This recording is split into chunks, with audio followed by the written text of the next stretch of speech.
அனைவருக்கும் வணக்கம். இன்னைக்கு பார்த்தீங்கன்னா, விஜய் அவர்கள் 234 தொகுதிகளுக்குமான வேட்பாளர்களை அறிவிக்கிறதுக்கு வீட்லேருந்து கிளம்பிட்டாரு. இப்ப இந்த வேட்பாளர் பட்டியல் அப்படின்றது இன்னைக்கு வெளியாகும்னு சொல்லியிருந்தாங்க. ஏற்கனவே பார்த்தீங்கன்னா, நுங்கம்பாக்கத்துல இருக்கிற ஒரு நட்சத்திர ஹோட்டல்ல ஆல்ரெடி காலையிலேருந்தே கூட்டம் அதிக அளவுல வர வந்துருச்சு. இப்ப பார்த்தீங்கன்னா, 234 + 30 புதுச்சேரிக்குமான அந்த வேட்பாளர் அறிமுகம். இது எல்லாத்தையும் சேர்த்தே இன்னைக்கு விஜய் அவர்கள் பண்றதா இருக்காரு. இதுல ஒரு சின்ன மாறுதல் என்ன அப்படின்னு பார்த்தீங்கன்னா, 234 தொகுதிக்குமான வேட்பாளர் இன்னைக்கு லைட்டா அறிவிக்கல அப்படின்றது தான். ஏன்னா ஒரு 20 பேர்லேருந்து 30 பேர் வரைக்கும் காத்திருப்பு பட்டியலில் இருக்காங்க. இன்னைக்கு காலையில் வந்து அவசர தகவல் என்ன அப்படின்னு கேட்டிங்கன்னா, எதுக்காக அப்படின்னு கேட்டிங்கன்னா, இப்போ அதிமுகலேருந்து அமைச்சர் மணிகண்டன் அப்படின்ற பழைய அமைச்சர் ஒருத்தர் வந்து இணைகிறதா இருக்காரு. அது போக அந்த விஜய் அவர்களுடைய டைரக்டர் நிறைய பேருக்கு தெரியும், அன்பு செழியன் அப்படின்றவர், அவருடைய மகன் விவேக் அப்படின்றவருக்கு மதுரை தெற்கு தொகுதி. இந்த மாதிரி வந்து புதுசாக இணைகிறவங்களுக்கும் ஆல்ரெடி இப்போ புதுசாக இணைஞ்சிருக்கிறவங்களுக்கும் சில தொகுதிகளை ஒதுக்குறதுக்காக ஒரு 30 காலி இடங்களே வைக்கிறதா ஒரு சின்ன தகவல் வந்திருக்கு. இன்னும் அதிகாரப்பூர்வமாக அறிவிக்கல அப்படின்னா கூட வந்த தகவல் இதுதான். இதுக்கப்புறம் பார்த்தீங்கன்னா, இன்னைக்கு விஜய் அவர்களை பொறுத்த வரைக்கும் வேட்பாளர் பட்டியல் அறிவிக்கிறார் அப்படின்றதுலேருந்தே ஸ்டாலின் அவர்களும் தங்களுடைய தொகுதிகளுக்கான வேட்பாளரை அறிவிக்கிறதுக்கு மும்பரமா இருக்காரு. கோவை தெற்குல ஆல்ரெடி வந்து செந்தில் பாலாஜி அவர்களை இப்போ மாற்றிருக்காங்க. அதாவது கரூரில் இவ்வளோ நாள் அவர் போட்டியிட்ட தொகுதி அப்படின்றத தவிர்த்து இன்னைக்கு வந்து அவர் கோவையில் மாற்றிருக்காங்க. ஏன் என்ன காரணம் அப்படின்னா, அவர் மேலே பல்வேறு வகையான குற்றச்சாட்டுகள், மனித பட்டி அமைக்கிறது, அது போக கரூர் வேலுசாமிபுரத்தில் நடந்த பஞ்சாயத்து, இது எல்லாத்தையும் போக சிபிஐயில் இன்னைக்கு அவர் வந்து ஆஜராயிட்டு வர்றாரு போறாரு. அவங்க அது பதிலெலாம் அவர் சொல்ல வேண்டியிருக்கு. நிறைய சம்பவங்கள் இன்னைக்கு செந்தில் பாலாஜி அவர்களுக்கு நடந்துட்டு இருந்தாலும் அவருடைய அந்த கோவை தெற்கு அப்படின்ற தொகுதிக்கு இன்னைக்கு மாற்றிருக்காங்க அப்படின்றனால இன்னைக்கு திமுகக்குள்ளேயே பல சலசலப்புகள் ஏற்பட்டு இருக்கு. இன்னைக்கு விஜய் அவர்களை பொறுத்த வரைக்கும் 234 + 30 அதாவது 2 மக்கள் நேயம் கழகம் அப்படின்ற கட்சி புதுச்சேரியில் இணைஞ்சிருப்பாங்க. அவங்களுடைய 2 வேட்பாளர், தமிழக வெற்றி கழகத்தின் 28 வேட்பாளர், தமிழகத்துக்கான 234 வேட்பாளர் பட்டியல் அறிவிக்கிறதா சொல்லியிருக்காங்க. இது ஒரு பக்கம் இருந்தாலும் நேற்று பார்த்தீங்கன்னா, விஜய் அவர்கள் தலைமை செய்யறதுக்கு வந்திருப்பாங்க. அப்போ பார்த்தீங்கன்னா, ஒட்டுமொத்த நியூஸு ப்ரெஸ்ஸு இருக்கிற சிறு சிறு மீடியாக்கள், யூடியூபர்ஸில் இருக்கிற சில மீடியாக்கள் நிறைய பேர் பார்த்தீங்கன்னா, ஒரு சர்க்கரையில் ஈ மூக்கிற மாதிரி பயங்கரமாக முச்சிருப்பாங்க. இதில் சம்பவம்லாம் நிறையா நடந்திருக்கு. ஒரு காவலருக்கு பார்த்தீங்கன்னா கை முறிஞ்சு அவர் உடனடியாக ஹாஸ்பிட்டலுக்கு கூட்டிகிட்டு போயிருக்காங்க. ஒரு நபர் மயக்கம் அடைஞ்சிருக்காங்க. இந்த மாதிரி வந்து இதை யோசிச்சு பார்க்கும்போது அந்த தலைமை செயலகத்துக்குள்ள அதாவது பொதுமக்களுக்கு வேலை இல்லாத ஒரு ஏரியா, அதாவது பாதுகாவலர் மற்றும் காவல்துறையினர் மற்றும் பத்திரிகையாளர்கள், ஊடகத்துறையினருக்கு மட்டுமே அனுமதி கொடுத்திருக்கிற ஒரு ஏரியாவில் விஜய், அதாவது தமிழக வெற்றி கழக தலைவர் விஜய் மற்றும் செங்கோட்டையன் அவர்கள், சிடி நிர்மல்குமார் அவர்கள் இவங்க போகிறாங்க அப்படின்னா எந்த அளவுக்கு பாதுகாப்பு இருக்கணும் கொஞ்சம் யோசிச்சு பாருங்க. அப்போ இன்னைக்கு எல்லா இடங்களிலையும் இன்னைக்கு பொதுமக்கள் மேலே பழிய போடுறாங்க. ஈஸியாக வந்து பொதுமக்கள்லாம் வந்து இளைஞர்கள் காக்கா கூட்டம், அணில் கூட்டம்னு ஈஸியாக உட்காந்து பேசுகிற மீடியாக்கள் நேற்று எந்த அளவுக்கு கேவலமான செயலை செஞ்சுருக்காங்கன்னு பாருங்க. ஆனால் தலைவர் வெளியே வரும்போதும் சிரிச்சாப்புல பாருங்க. அதுதான் வந்து அங்கே ஹைலைட்டே. ஆனால் உள்ளே போகும்போது பார்த்தீங்கன்னா, செங்கோட்டையன் அவர்கள் நில தடுமாறி இருப்பார். விஜய் அவர்கள் வந்து செங்கோட்டையன் மேலே தோளில் கை வச்சு போகிறது இதெல்லாம் நீங்கள் பார்த்துருக்கலாம். ஆனால் இன்றைக்கி நேற்று நடந்த பேசப்படாத உண்மைகள் ஏன் நியூஸ் சேனல்லாம் இதை உட்காந்து பேசலை? பொதுமக்கள் மாதிரி வச்சுட்டாங்க. விஜய் வண்டியில் ஏறுறாங்க, விஜயை வந்து போக விடாமல் தடுக்கிறாங்க, விஜய் வந்து வெளியிலே வரவிட மாட்டேங்கிறாங்க, விஜய் சூழ்ந்துடுறாங்க, விஜய் அவர்களால் பேசக்கூட முடியலை, பேசுகிறத கேட்க மாட்டேன்றாங்க அப்படின்னு இருக்கும்போது அந்த மைக்கை கொண்டுட்டு போய் வாயிலே இடிக்க போகிறீங்களே, நீங்களாம் செய்கிறதெல்லாம் நியாயமாக இருக்கா? இன்றைக்கி பொதுமக்கள் மேலே நம்ம குற்றம் சாட்டுறோமே, நம்மளுக்குன்னு கொடுக்கப்பட்ட ஒரு எல்லைன்னு ஒன்று இருக்கே, அதை நம்ம மீறுறோமே. தலைவர் எதுக்கு வராரு? அவங்களுக்கான அந்த கட்சிக்கான ஒரு கண்டிஷன்லாம் நீக்கி அதிகமாக பண்ணிகிட்டே இருக்கீங்க. சில தேர்தல் அதிகாரிகளை மாற்றுங்க, பணியிட மாற்றம் செய்யுங்க தயவு செய்துன்னு சொல்லிட்டு ஒரு கோரிக்கைக்காக தலைமைச் செயலர்கிட்ட வர்றாரு. ஆனால் வர்ற இடத்துல அவரை வந்து நாங்கள் உள்ளே போகவே விடலை. போயிட்டு வரும்போது கூட நாங்கள் வந்து பேட்டி எடுக்க போகிறோம், எப்படியாவது தலைவர் 2 வார்த்தை பேச மாட்டாரான்னு நாங்கள் கேட்க போகிறோம் அப்படின்றதெல்லாம் ஓகே. அப்படி முண்டி அடிச்சுக்கிட்டு நீங்கள் உள்ளேயே போக விடாமல் தடுக்கும்போது இது தீய சக்தியின் செயலாக இருக்குமோ அப்படின்னு முதல்ல யோசிக்கணும். ஏன்னா அந்தளவுக்கு ஒரு கூட்டம், ஒரு வெளி இடங்களோ ஒரு பொது இடமோ அது கிடையாது. தலைமைச் செயலகம் அப்படின்றது எவ்வளோ பெரிய பாதுகாப்பான ஏரியா. அங்கே இந்த மாதிரி ஒரு செயல் நடக்கும்போது ஏன் பொது இடங்கள்லையும் இவங்க தான் வந்து இப்படிலாம் பண்ணுவாங்கன்னு நம்ம யோசிக்கணும் முதல்ல. அந்த ஒரு சந்தேகம் நமக்கு வருது. இப்போ பார்த்தீங்கன்னா, இன்றைக்கி விஜய் அவர்களுடைய அந்த 234 தொகுதியை அறிவிக்கும் போதும் விஜய் ரொம்ப அதிருப்தியாக இருக்கார் அந்த பத்திரிகையாளருக்கு செய்த செயல் அப்படின்றது.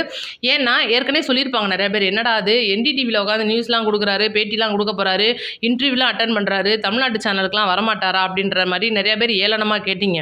இந்த மாதிரிலாம் பண்ணால் எப்படிங்க ஒரு தலைவர் உட்காந்து பேசுவார்? இன்றைக்கி எப்படி அதை தான் நான் சொன்ன மாதிரி ஒரு சர்க்கரையில் ஈ முக்கிற மாதிரி முக்கும்போது இவர் சிக்கிட்டார். சொல்லிட்டாருன்னா எந்த அளவுக்கு கேள்வி கேட்டு அவர் மனசை நோகடிப்பாங்க.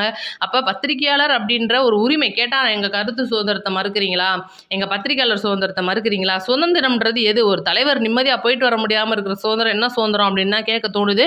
சரி, அதை விட ரொம்ப முக்கியமாக இன்றைக்கி பார்த்தீங்கன்னா தமிழக வெற்றி கழக தலைவர் விஜய் அவர்களுக்கு நாலா பக்கமும் இருந்து ஆதரவு பெருமளவு குமிஞ்சிட்டு இருக்கு. நேற்று நம்ம வந்து ஒரு வீடியோ போட்டிருப்போம். அதில் என்னென்னா பெரம்பூருக்கு வந்து நம்ம வீடியோ போடுற வரைக்கும் பார்த்திங்கன்னா பெரம்பூருக்கு அந்த இது கிடைக்கல, அதாவது பரப்புரைக்கு அனுமதி கிடைக்கவே இல்லை. நம்ம வீடியோ அப்லோட் பண்ணி முடித்ததுக்கப்புறம் கரெக்டாக முடிய போகும்போது ஆதரவு கிடச்சிருச்சுன்னு சொல்லிட்டு பயங்கரமாக நியூஸ்லலாம் வந்துருச்சு. விஜய் அவர்கள் வந்து பெரம்பூர் இது தேர்தல் அதிகாரியை சந்தித்து வந்த சில நிமிடங்களுக்குள்ளேயே ஆதரவு கிடச்சிருச்சுன்னு சொல்லிட்டு டக்கு நியூஸ் வந்துருச்சு. உடனே நம்ம என்ன பண்ணிட்டோம், ரைட்டு உள்ளே தான் நம்மளால் பேச முடியல, வீடியோ அப்லோட் ஆயிடுச்சு, சரி இதை தலைப்பில் வைப்போம்னு சொல்லிட்டு கிடைத்தது அனுமதின்னு சொல்லிட்டு நேற்று வீடியோ இருக்கும், போய் பார்க்காதவங்க பாருங்கள். வச்ச உடனே நிறைய பேர் வந்து அனுமதியே கிடைக்கல. ஏன்னா அந்த நியூஸ் வந்து வெளியில் வரல. அதை தான் நான் நம்ம கமெண்ட் பண்ணவங்கள நான் தப்பு சொல்ல வரல, நியூஸ்காரங்களை தான் நான் சொல்ல வரேன். ஏன்னா அனுமதி கிடைக்கலன்னு சொல்லிட்டு இருக்கிற மொத்த சேனல்களையும் போட்டு வறுத்து எடுத்துக்கிட்டு இருக்கும்போது அனுமதி கிடைச்சிருச்சு அப்படின்ற நியூஸை குறிப்பிட்ட சேனல்ஸ் மட்டும்தான் போட்டாங்க. அதனால் அது யாருக்குமே தெரியல அந்த அனுமதி கிடைச்சிருச்சு அப்படின்றது. குறிப்பாக பார்த்தீங்கன்னா முதல் அனுமதி கொடுத்தது முதல்வரின் தொகுதியான கொளத்தூர் தொகுதிக்கு அனுமதி கொடுத்துருக்காங்க. அதை தொடர்ந்து பெரம்பூர், வில்லிவாக்கம், விருகம்பாக்கம், அண்ணா நகர் இந்த மாதிரி தொகுதிகளுக்கும் கொடுத்துட்டாங்க. அப்போ ஒட்டுமொத்த 5 சட்டமன்ற தொகுதிகளுக்குமான அந்த பிரச்சாரம் அப்படின்றது ஒரே நாளில் கொடுத்துட்றாங்க. என்னென்னா காலையில் 10 மணிலேருந்து சாயந்தரம் 4 மணி வரைக்கும் கொடுத்துருந்தாங்க.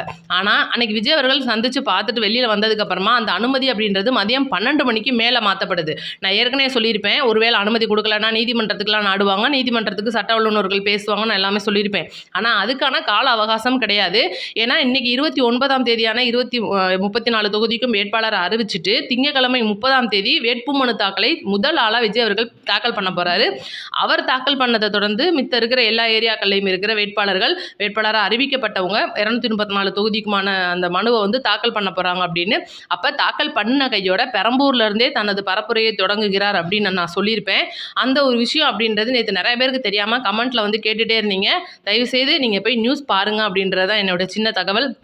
அடுத்து பார்த்தீங்கன்னா இன்றைக்கி விஜய் அவர்கள் வந்து வேட்பாளராக அறிவிக்க போகிறதுக்கு முன்னாடி சில பேர் வந்து சினிமா பிரபலங்கள் ஏற்கனவே ஆதரவு தெரிவிப்பாங்கன்னு சொல்லியிருந்தேன். அதே போல் ஒரு சினிமா பிரபலம், அதாவது வாணி போஜன் உங்களுக்கு தெரியும், அது போக அன்பு செழியன் டைரக்டர் உங்களுக்கு தெரியும், இந்த மாதிரி நிறைய பேர் வந்து பிரச்சாரங்களில் ஈடுபட போகிறாங்க அப்படின்றது ஒரு சின்ன தகவலாக இருக்குது. அதுக்கு முன்னாடி பார்த்தீங்கன்னா இன்றைக்கி திமுகவுடைய தீய சக்தி அப்படின்ற ஒரு சக்திக்கு பிரச்சாரம் பண்ணுறதுக்கு யார் வர போகிறாங்கன்னா நம்ம கிட்னி திருடி ஜூலி வந்து பிரச்சாரம் பண்ண போகிறதா ஒரு தகவல் வந்திருக்கு. ஏன் எதுக்காக அப்படின்றத நான் கேட்டுக்கிறேன். இன்றைக்கி ஜல்லிக்கட்டு மூலியமாக பெருசாக பிரபலமாக பேசப்பட்டது, அது ஒன்றுமே ஆணி பிடுங்காட்டினாலும் கூட பெரிய ஆணியெல்லாம் பிடுங்கின மாதிரிலாம் பயங்கரமாக வந்து பேசிகிட்டு இருந்துச்சு மீடியாக்கள் அந்த ஒரு டைமில். அந்த மாதிரி வந்து இப்போ சில நாட்களாக பார்த்தீங்கன்னா விஜய் அவர்களை எதிர்த்து வீடியோ போடுறது, அப்படியே விஜய் மாதிரியே நான் வந்து பேசி பயங்கரமாக வந்து பேர் வாங்க போகிறேன்னு சொன்னது. அப்போ கூட நம்ம நினச்சோம், என்னடா அது சம்மந்தமே இல்லாமல் ஆஜராகுது, என்ன காரணமாக இருக்கும், புதுசாக அம்மன் மாதிரி எதுவும் படங்கிடம் வரப்போகுதோ அப்படின்ற மாதிரிலாம் நம்ம பயந்தோம். நல்ல வேளை நம்ம பயந்த மாதிரி படமெல்லாம் எதுவும் வரல, பிரச்சாரத்துக்கு தான் வருதான். கழுதையை வந்து இது பிரச்சாரத்துக்கு வரும்போது நம்ம வீட்டை பூட்டிட்டு உள்ளே தானே இருக்க போகிறோம், நமக்கு என்ன கவலை அப்படின்றனால நம்ம அதை கடந்து போயிட்டோம். அதுக்கப்புறம் பார்த்தீங்கன்னா ஒரு சின்ன தகவல் என்னென்னா, மதுரை மத்திய தொகுதி அப்படின்றது மிகப்பெரிய தொகுதி, எல்லாருக்குமே தெரியும். ஏன்னா இன்றைக்கி சென்னை எப்படியோ அதே அளவுக்கு மதுரையும் வந்து ஒரு கட்சியோட கோட்டையாக திகழ்ந்துச்சு. ஒரு காலத்தில் ஜெயலலிதா அம்மா இருந்த வரைக்கும் அதிமுக கோட்டையாக இருந்துச்சு, கலைஞர் ஐயா இருந்த வரைக்கும் திமுக கோட்டையாக இருந்துச்சு. இப்போ மதுரையில் இருக்கிற 10 சட்டமன்ற தொகுதிகளில் 5 தொகுதி திமுக கோட்டையாகவும் 5 தொகுதி அதிமுக கோட்டையாகவும் இருந்துட்டு இருக்கும்போது, இதுக்கெல்லாம் ஆணித்தனமாக இருக்கிற மதுரை மத்திய தொகுதி, அதாவது மீனாட்சி அம்மன் கோயில் இருக்கிற மத்திய தொகுதி அப்படின்றது ரொம்பவே முக்கியமான தொகுதியாக இருக்குது. அந்த தொகுதியை பொறுத்த வரைக்கும் பிடிஆர் பழனிவேல் தியாகராஜன் அவர்கள் தான் வந்து அவரோட தொகுதி. அது வந்து இந்த பக்கம், அதாவது தெற்குன்னு நினைக்கிறேன், தெற்கா மேற்கு வந்து செல்லூர் ராஜ் அவர்களோட தொகுதி இந்த மாதிரி இருக்கும்போது, திருப்பரங்குன்றம் தொகுதி வந்து ஆர்பி உதயகுமார் அப்படின்றவரோட தொகுதி. இந்த பிடிஆர் அப்படின்றவர தொகுதியை அடிச்சு உடைக்கணும்னு சொல்லிட்டு நம்மளுடைய எடப்பாடி பண்ணின வேலை, புதிய நீதி கட்சிக்கு ஆதரவாக இருக்கிற அந்த கூட்டணி கட்சிக்கு அந்த சீட்டை ஒதுக்கியிருக்காப்புல. நம்மளுடைய சுந்தரசி தான் இறங்குறாப்புல. அரண்மனையவே 4 பார்ட் எடுத்து நம்மளை பார்க்க வச்சாரு. என்னதெல்லாம் பேச காத்திருக்காரோ அப்படின்றது தெரியல, பொறுத்திருந்து நம்ம பார்ப்போம் அவர் என்னெல்லாம் பேச போகிறாரு. ஏன்னா இது வந்து உங்களுக்கு தெரியும், நடிகை குஷ்பு அவர்கள் வந்து பிஜேபியோட பெரிய ஆதரவாளர். இப்போ அவங்க இருக்காங்க. அதனால அந்த மதுரை மத்திய தொகுதிக்கு விஜய் அவர்கள் யார போட போறாங்க அப்படின்றது தான் பெரிய கேள்விக்குறி. நெறைய பேரோட லிஸ்ட்டெல்லாம் இருக்கு. என்னதான் இருந்தாலும் விஜய் அவர்கள் தலைவர் அறிவிக்காம நம்ம அறிவிக்கக்கூடாது அப்படின்றனால அந்த டீட்டெயில் இப்ப ஜஸ்ட் விஜய் அவர்கள் ஏதோ வண்டியில போயிட்டு இருக்காரு. போன உடனே இன்னைக்கு வந்து நுங்கம்பாக்கத்துல கிட்டத்தட்ட 234 தொகுதினா பெலிக்ஸ் அவர்களுடைய ஒரு பேர் வந்து வேட்பாளர் பேரா வரப்போகுதுன்னு கேள்விப்பட்டேன். நெறைய பேரோட பேர் வந்து வந்துட்டு இருக்கு அப்படின்றத சொல்றாங்க. இருந்தா கூட விஜய் அவர்கள் அதிகாரப்பூர்வமா அறிவிச்சதுக்கு அப்புறமா ஒவ்வொரு தொகுதிக்கும் ஏற்கனவே உங்களுக்கு எல்லாருக்குமே தெரியும். நம்மளோட கமெண்ட் பாக்ஸ்ல குறிப்பிட்ட சில ஊர்கள் பேரெல்லாம் கேட்டு எங்க ஊருக்கு யாருலாம் நிறைய பேர் கேட்டிருக்கீங்க. எல்லா பேரோட பேரும் நான் ஸ்கிரீன்ஷாட் எடுத்து வச்சிருக்கேன். தனித்தனியா ஒவ்வொரு தொகுதிக்குமான வேட்பாளர்கள் அவங்களோட டீட்டெயில், அவங்களோட முகம் வந்து மக்களிடையே கொண்டுட்டு போய் சேர்க்கிறது, அந்த சின்னத்தை கொண்டுட்டு போய் சேர்க்கிறது, அவங்க யாருக்கு ஆப்போசிட்டா நிக்கிறாங்க, அவங்கள எதிர்த்து யார் நிக்க போறாங்க, அந்த தொகுதி யார் கையில இப்போ வரைக்கும் இருக்குன்ற கருத்து கணிப்பு நம்ம சேனல்ல வந்து அதுக்கு அடுத்தடுத்து வந்துட்டே இருக்கும். ஏன் அப்படின்னா இப்போ சட்டமன்ற தேர்தல் நெருங்கிக்கிட்டு இருக்க இந்த ஒரு சூழ்நிலையில நோட்டிஃபிகேஷனை தயவுசெய்து ஆன் பண்ணி விடுங்க. டான்னு வீடியோ வந்துட்டே இருக்கும். நம்மளோட சேனலை பார்த்துட்டு 4 பேருக்கு ஷேர் பண்ணி விட்டுருங்க.